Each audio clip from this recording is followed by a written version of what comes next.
기원전 490년에 에게해의 패권을 놓고 아테네와 페르시아의 큰 전쟁이 벌어졌습니다.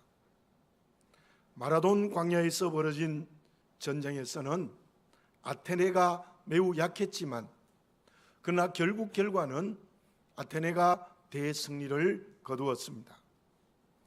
페르시아는 1만 5천의 군사 가운데 6,400명이 전사했습니다. 그러나 아테네의 군사의 희생은 1만 1천 가운데 192명에 불과했습니다. 문제는 멀리 있는 아테네의 왕과 시민들에게 전승의 소식을 어떻게 알리느냐의 문제였습니다. 그때 페이디피더스라는 청년 병사가 자원하여 그 소식을 알리겠다고 했습니다. 그는 전쟁의 전승 소식을 들고 열심히 뛰었습니다. 그리고 왕에게 우리나라가 승리했습니다라는 보고를 하고 그 자리에서 생명을 거두었습니다. 그때 그 청년이 뛰었던 거리가 42.195km였다고 합니다. 그 사건에서 지금 올림픽의 꽃이라고 하는 마라톤이 시작이 되어진 것입니다. 한 청년 병사의 전승의 소식을 알리겠다는 사명, 생명을 걸고 그 사명을 감당했던 것입니다. 그것이 지금의 마라톤의 기원이며, 저는 이 마라톤 경기가 요즘 올림픽뿐 아니라 매우 많지 않습니까? 그 경기를 볼 때마다 그 청년의 사명이 생각이 납니다. 사람이 살아가는데 무엇이 가치가 있는 것입니까? 그 가치가 있는 일이 많은 것이 있을 터인데 그 중에 가장 중요한 것은 사명이 있을 때에 그 인생이 가치가 있습니다. 주어진 일이 단순하게 돈을 벌기 위한 수단에 불과하다면 인생을 의미 있게 사는 것이 아닙니다. 더군다나 주어진 일을 통하여 물질을 축적하거나 자기 이름을 드러낸다고 행동한다면 아무리 많은 돈이 모이고 아무리 높은 자리에 올라가고 건강하다 할지라도 그 인생은 실패의 길이 될 수밖에 없습니다. 직업이라는 말을 영어로 잡이라는 말을 많이 사용하죠. 여러분들 아실 것입니다. 그 말과 함께 보케이션이라는 말이 있습니다. 그런데 그 보케이션이라는 말의 실제적 뜻은 천직, 사명, 송명의식이라는 뜻이 있습니다. 직업은 하나님이 주시는 사명이라는 것입니다. 특히 청교도들은 그 정신에 투철하게 세운 나라가 미국입니다. 믿음으로 사는 우리들에게 중요한 것이 있습니다. 우리에게는 세상의 일도 주어졌고 교회의 일도 주어졌고 가정도 주어졌습니다. 그 모든 일이 하나님이 주신 사명이어야 합니다. 목회자만이 사명의 길을 걷는 것이 아니라 하나님을 믿는 모든 그리스도인들은 하나님이 주신 일이라는 분명한 믿음을 가지고 걸어가는 사명이 되어져야 된다는 것입니다. 가정에서의 여러 가지 역할이 있습니다. 남편과 아내, 아버지와 어머니, 자녀라는 위치가 있습니다.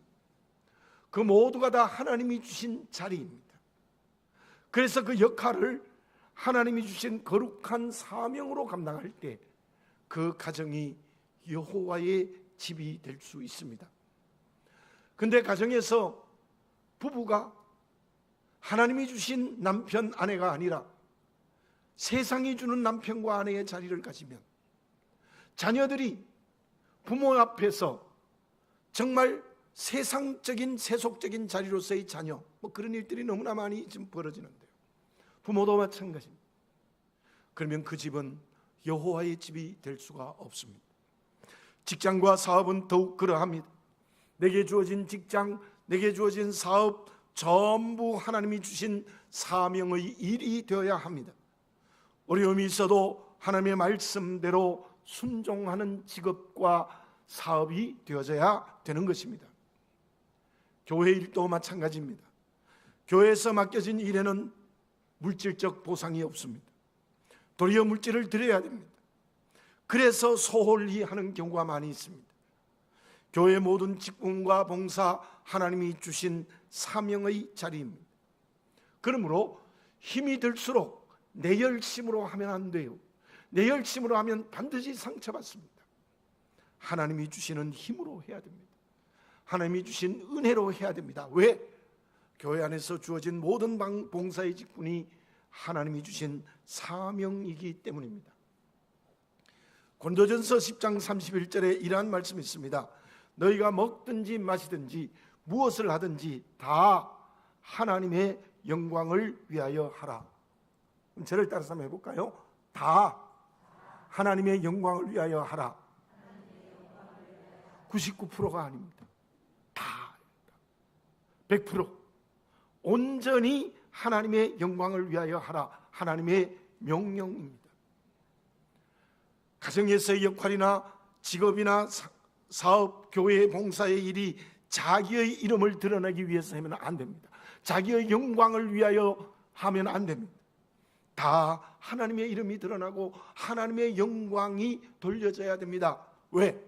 그 모든 일은 하나님이 주신 사명이기 때문입니다. 저와 여러분, 내게 주어진 모든 일이 하나님이 내게 주신 사명입니까? 그렇다면 내 인생은 가치 있는 인생의 길이 될 수 있습니다. 그러나 그렇지 않다면 헛된 인생길을 걸어가게 되는 것입니다. 그러면 내게 주어진 일이 모두 하나님이 주신 사명이 되기 위해서 어떤 사람이 되어져야 되는 것입니까? 논어의 공자와 제자 염구의 대화가 있습니다. 스승님, 저는 선생님의 가르침을 싫어하는 것이 아니고 부족할 따름이다. 너는 해보지도 않고 미리 한계를 긋고 있구나. 그러면서 공자님이 계속해서 말합니다. 일할 자리가 없음을 걱정하지 말고 자기의 자격을 근심하며 나를 알아주지 않음을 걱정하지 말고 알려질 만한 일을 위하여 끊임없이 노력하라. 거기에서 불한무이라는 고사성어가 생겼습니다. 나를 알아주지 않음을 걱정하지 말라는 거예요. 그러나 많은 사람들은 나를 알아주기를 원하는 거예요. 어쨌든 공자와 염구의 대화에서 무엇을 알 수 있습니까? 쓰임 받지 못할까 봐 걱정하지 말고 쓰임 받을 수 있는 자격을 갖추라는 거예요. 내가 쓰임 받지 못하고 다른 사람이 알아주지 못할까 걱정하지 말고 쓰임 받을 수 있도록, 알려질 수 있도록 자격을 갖추라는 것입니다. 우리에게 있는 모든 일이 사명이 되기 위해서 우리에게 무엇이 필요합니까? 주님의 쓰임을 받아야 합니다.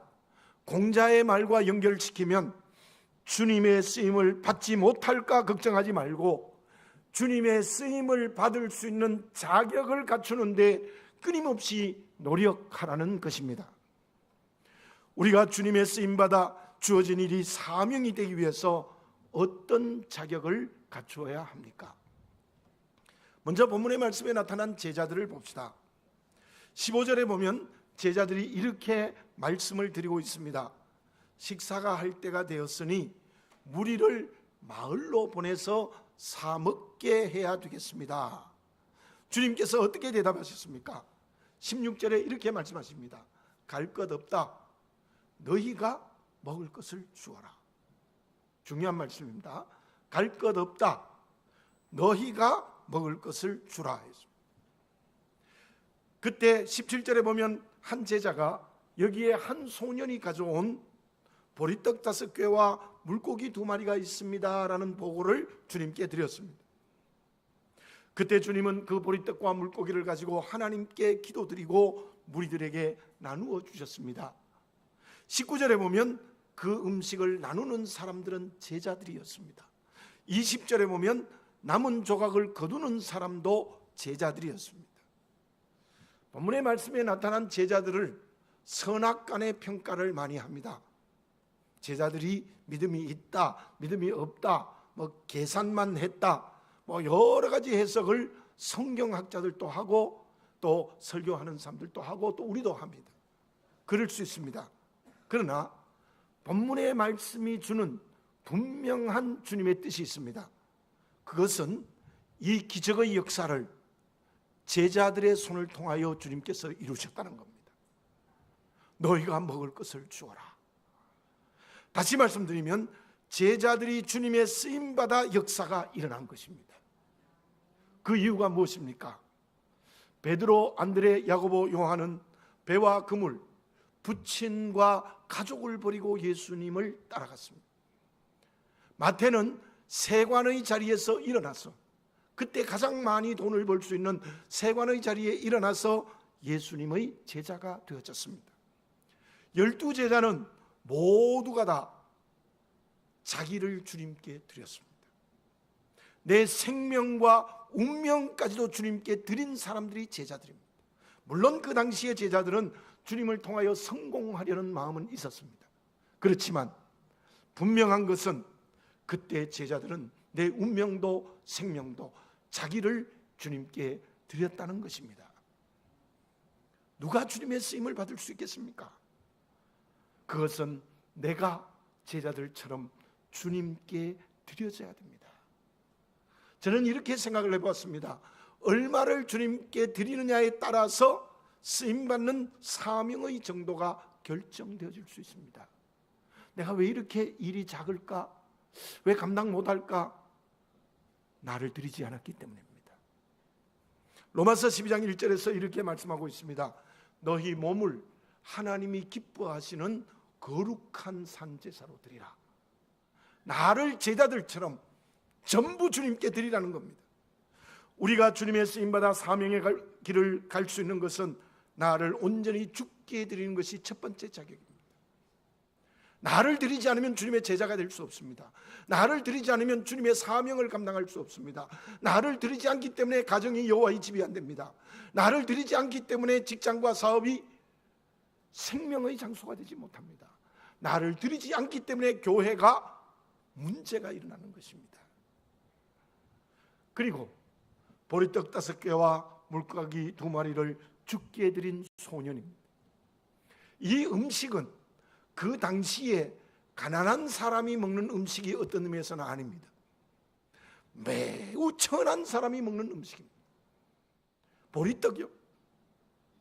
우리도 뭐 보리떡을 먹을 때가 있었는데 가난할 때 그 정도보다 훨씬 못한 음식. 물고기는요, 어부들이 고기를 잡아와서 쓸모없는 고기를 해변에 버린 것을 준 겁니다.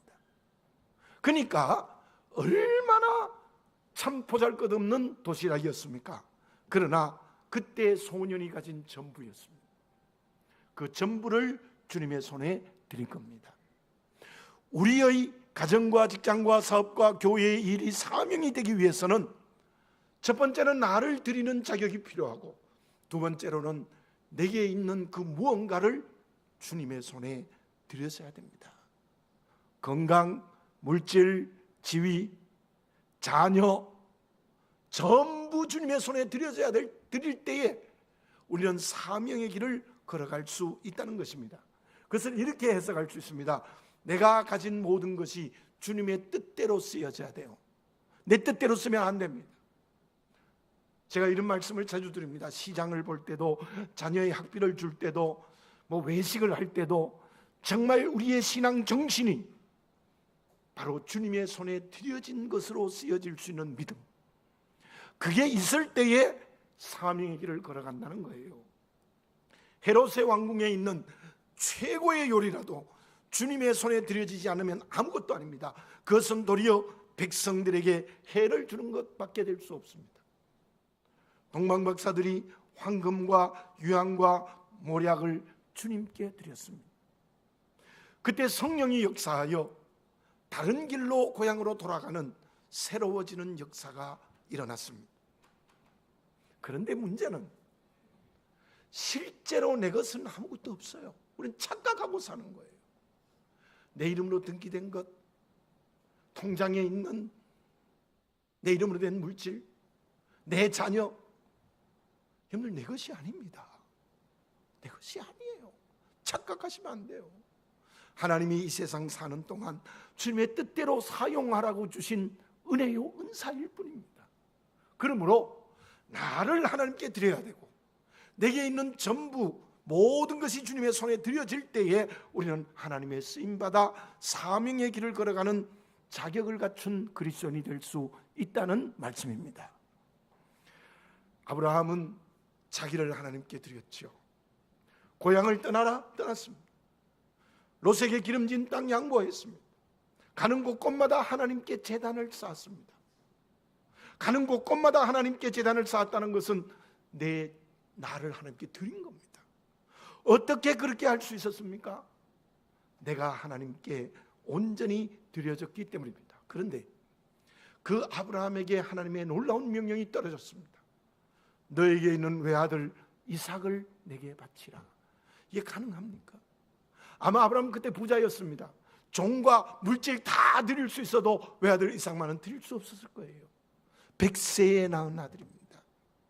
그런데 아브라함은 매우 순종하기 어려운 그 일을 묵묵히 순종하여 그 외아들 이삭을 번제로 하나님께 바칩니다. 실로 아브라함은 자기의 전부를, 자기에게 있는 전부를 주님의 손에, 하나님의 손에 드린 것입니다. 그 아브라함이 평생 하나님의 쓰임받는 사명의 그릇이 되었습니다. 그뿐이겠습니까? 어쩌면 아브라함은요, 우리의 믿음의 조상이잖아요. 또 주님 오실 때까지 아브라함은 하나님의 쓰임받는 사명의 그릇이 되어졌습니다. 왜 그렇습니까? 자기를 드리고 자기의 전부를 드렸기 때문입니다. 왜 하나님께서 가인의 제사를 받지 않았습니까? 창세기 4장 5절에 이런 말씀이 있습니다. 가인과 그 제물을 받지 아니하신지라. 가인이 자기를 하나님께 안 드렸어요. 그러니 물질도 외형은 있었지만 전혀 하나님께 드린 게 아니었어요. 그래서 가인과 그 제물을 받지 않았다. 가인은 자신도 안 드렸고 물질도 안 드렸어요. 그러므로 가인은 하나님의 쓰임받지 못했어요. 결국 세속화의 길을 걸어가는 온 자손들의 조상이 되어져 버리고 말았다는 것입니다. 나는 어떻습니까? 왜 주님의 쓰임을 받지 못합니까? 왜 주님이 주신 사명의 길을 걸어가지 못합니까? 자격을 갖추지 못했기 때문입니다. 주님께서 오늘 이때 세상과 교회에 많은 무리들에게 떡을 주시기를 원합니다. 생명의 떡을 주시기를 원하십니다. 그 일을 우리에게 맡깁니다. 너희가 먹을 것을 주라. 사명입니다. 어떻게 해야 될까요? 내가 주께 드려져야 됩니다. 나에게 있는 모든 것이 주님의 손에 드려져야 됩니다. 보이든지 보이지 않든지 어떤 우상에게 내가 뺏기면 안 됩니다. 물질과 건강, 지위와 자녀까지도 주님의 손에 드려져야 됩니다. 다른 손에 있으면 안 됩니다. 우리의 오늘과 내일의 모든 일이 주께서 내게 맡기시는 사명이 되어지시기를 바라겠습니다. 그러기 위해서는 말씀드린 자격을 갖출 때에 주님은 우리를 통하여, 나를 통하여 많은 세상의 사람들에게 떡을 나누고 생명의 떡을 나누게 하시는 사명의 길을 걸어가게 될 줄로 믿습니다. 진정으로 주님의 축복의 통로가 될 수 있을 줄로 믿습니다.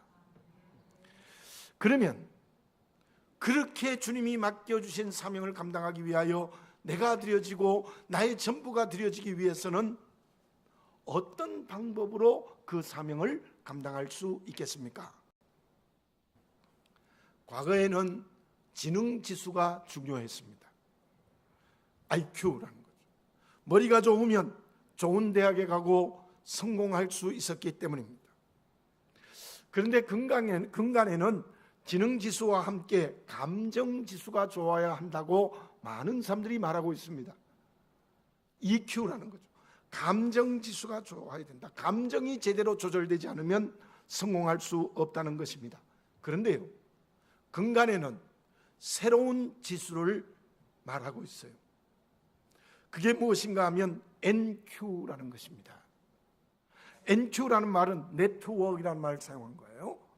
공존지수라는 뜻입니다. 다시 말씀드리면 머리도 좋아야 하고 감정도 조절돼야 되지만 그것과 함께 가장 중요한 것은 함께 할 수 있는 능력이 있어야 된다는 거예요. 아무리 지능지수와 감정지수가 높아도 공존지수가 높지 않으면 성공하기 어렵다는 것입니다. 그런데 그 말씀을 주님은 이미 2000년 전에 하신 것입니다. 나와 나의 전부가 드려지는 주님이 맡겨주신 사명의 길은 혼자서 되는 것이 아니라는 겁니다. 함께 해야 된다는 거예요. 본문의 말씀에서 주님의 마음이 어떠십니까? 사람을 지극히 사랑하시는 주님을 만날 수 있습니다. 14절을 봉독해 드립니다. 예수께서 나오사 큰 무리를 보시고 불쌍히 여기사 그 중에 있는 병자를 고쳐주시니라. 예수님께서 큰 무리를 보시고 그 중에 있는 모든 병자들을 치유해 주셨습니다. 무슨 말입니까? 예수님은 병자들과 함께 하셨습니다. 배고픈 5,000명과 함께 해주셔서 문제를 해결해 주셨습니다. 그처럼 우리가 주님이 맡기신 사명을 감당하기 위해서는 먼저 주님의 마음이 내 마음이 되어져야 돼요. 주님처럼 사람을 사랑해야 합니다. 그들의 상처와 병, 그들의 아픔에 함께 해야 합니다. 우리가 주님의 사명을 감당하기 위하여 가장 먼저 가져야 할, 함께 해야 될 것은 고통당하는 이웃과 함께 해야 됩니다. 주님처럼 가슴이 따뜻해져야 됩니다. 그것이 십자가를 지신 주님의 마음입니다. 저와 여러분, 내 직장과 사업, 내 이웃, 교회에 고통당하는 이웃이 누구입니까? 그들과 함께 하는 것이 사명의 출발입니다. 그렇다면 고통당하는 이웃과 함께하기 위해서 진정 함께해야 될 것이 있습니다. 그것이 무엇입니까? 본문에서 알 수 있는 것이 있습니다. 그것은 제자들과 함께 하시는 주님의 은혜입니다. 제자들은 지금 주님 앞에서 무리들을 마을로 보내어 사 먹게 해야 된다고 말씀을 드리고 있습니다. 그러나 주님께서 어떻게 말씀하셨습니까? 앞에서 말씀드린 대로 너희가 먹을 것을 주라. 한번 생각해 보십시오. 이때 12제자들이 5,000명을 먹일 수 있는 능력이 있습니까? 한번 대답해 보세요. 이 12명의 제자들이 5,000명을 배불리 먹일 수 있는 능력이 있습니까? 없습니다. 전혀 없습니다. 그럼에도 불구하고 왜 주님께서 너희가 먹을 것을 주어라고 그렇게 명령하셨을까요? 그것은 예수님께서 능력으로 너희와 함께 하겠다는 겁니다. 주님이 함께 하겠다는 거예요. 그러면 된다는 거예요. 믿으십니까? 그래요. 우리가 정말 사명의 길을 걸어가는 가장 첫 번째 요소가 무엇인가 하면, 첫 번째 방법이 무엇인가 하면 주님과 함께 해야 돼요. 왜 기도드립니까?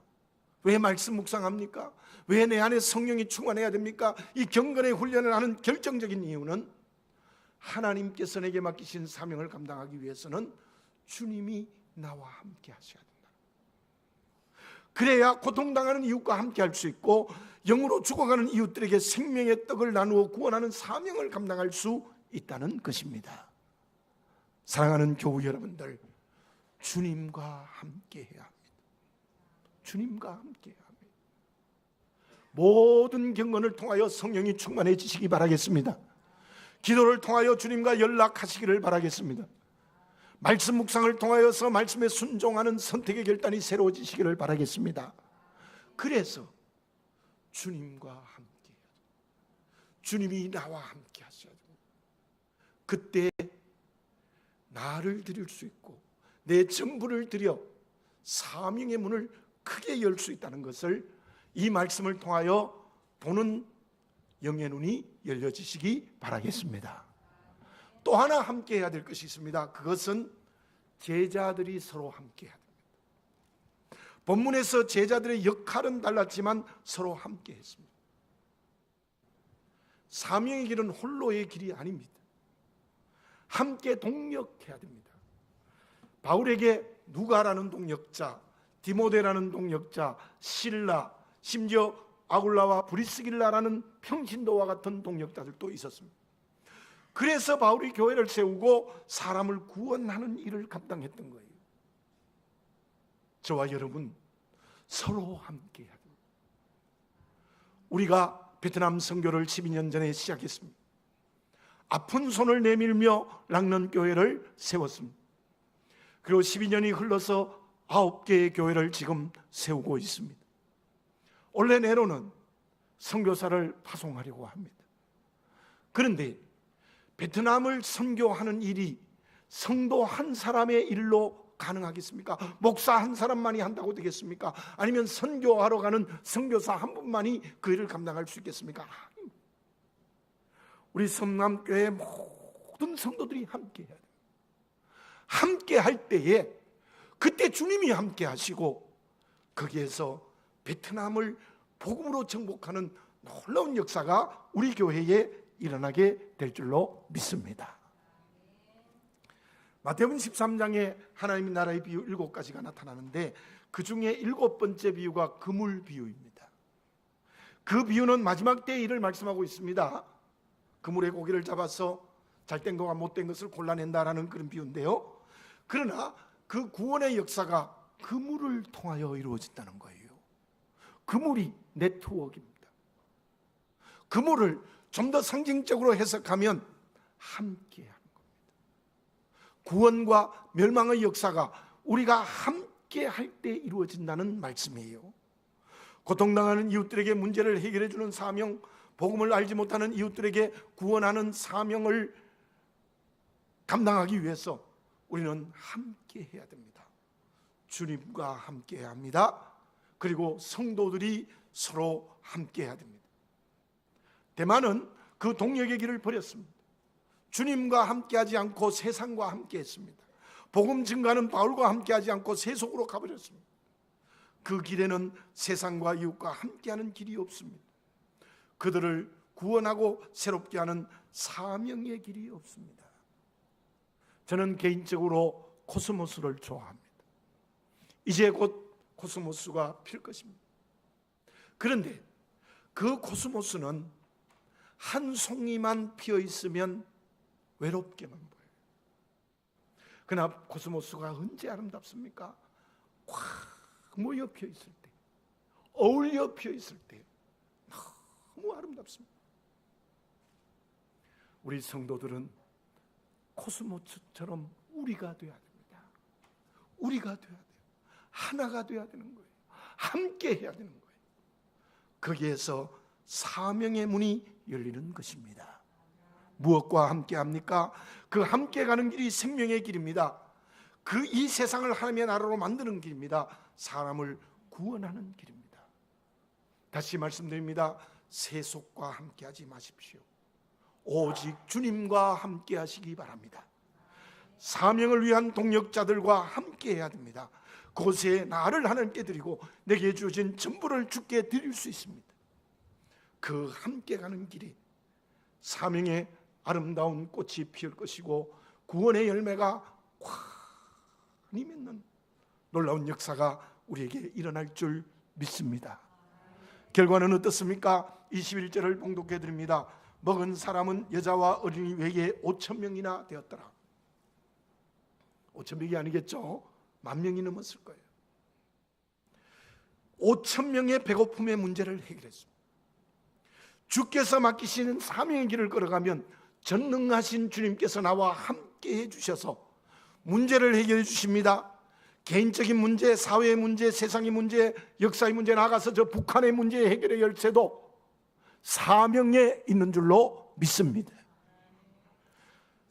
저와 여러분 반드시 사명의 길을 걸어갈 때 문제가 해결될 뿐만 아니라 하나님의 나라가 확장되고 교회가 세워지고 그리고 구원의 열매가 맺는 성령의 역사를 우리를 통하여 허락하여 주실 줄로 믿습니다. 참으로 우리를 축복의 통로가 되게 해 주실 줄로 믿습니다. 저와 여러분 한 번밖에 없는 인생의 길 오늘 어떻게 걸어가야 하겠습니까? 기도드리겠습니다. 사랑하는 아버지 하나님, 다시 한번 나를 정직하게 보게 하여 주시옵소서. 진정 가정과 직장과 사업과 교회, 이웃과의 만남, 모든 삶의 자리가 주님이 내게 주시는 사명, 제자의 길을 걸어가고 있습니까? 나를 드리지 못하고 내게 있는 전부를 주의 손에 의탁하지 못하기 때문에 사명이 아니라 이기적인 욕심의 길을 걸어가고 있지 않습니까? 회개케 하여 주시옵소서. 내가 주의 것이고 내게 있는 전부가 주의 것임을 알고 주님의 쓰임받는 도구가 될 수 있도록 은혜 베풀어 주시옵소서. 그리하여 내게 있는 모든 것을 통하여 주의 사명의 길을 걸어갈 수 있도록 은혜를 베푸시옵소서. 그 길을 걸어가는 방법은 함께인 줄 믿습니다. 경건을 통하여 주님과 함께하게 하시고 성령이 충만하여 주님과 함께하게 하시고 또 동역자들 성도들과 함께하여 고통당하는 이웃, 멸망해가는 저 이웃들을 구원하는 사명의 길을 걸어가게 하여 주시옵소서. 그때 하나님께서는 나를 축복의 통로로 삼으셔서 우리 교회를 축복의 통로로 삼으셔서 교회를 세우고 구원의 열매를 성령으로 맺는 놀라운 역사를 허락하여 주실 줄로 믿습니다.